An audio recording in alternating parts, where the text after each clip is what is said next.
Hi, today I'm going to be talking about the history of money, how it was created, why it was created, and its forms throughout history. To start, let's start with the three characteristics of money. One, it's a medium of exchange, which means it can be traded for other things. Two, it's a unit of account, it can be used for accounting purposes. Three, it's a store of value.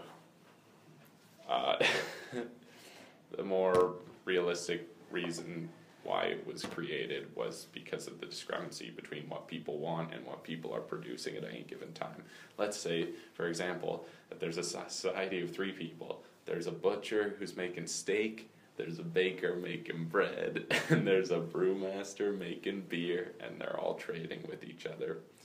At a good ratio, everyone's happy. So, yeah. But, what if the people's needs change? The baker now has a family, doesn't want to drink beer, and he needs more steak. So now the brewmaster has to trade for more steak to get bread, and it's much harder for him to get bread. So that's why we switch. Actually, and also, there's spoilage to consider. Steak rots, bread rots, and beer goes bad. So, it's not a store of value. So that's when we introduced metal currency, where the value of coinage was equal to the intrinsic value of the precious metals, which everyone wanted. There were problems with this because people did something called clipping, where they'd clip off the edges of the coins, melt them down, and sell the precious metals. This prevented coins from being a stable store of value. Bleep.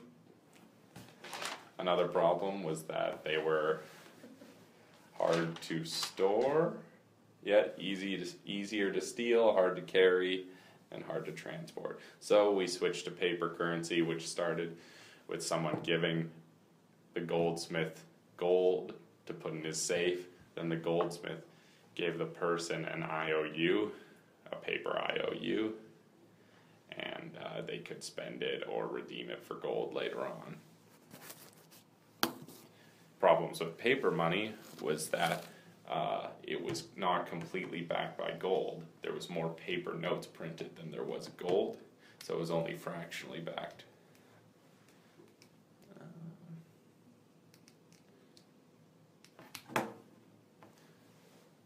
So that made us do what we have nowadays, which is we have fiat currency, where the money is freed from its relationship from gold.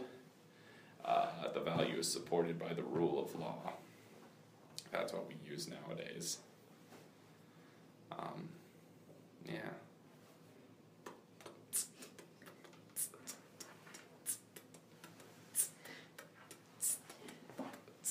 One, two, three.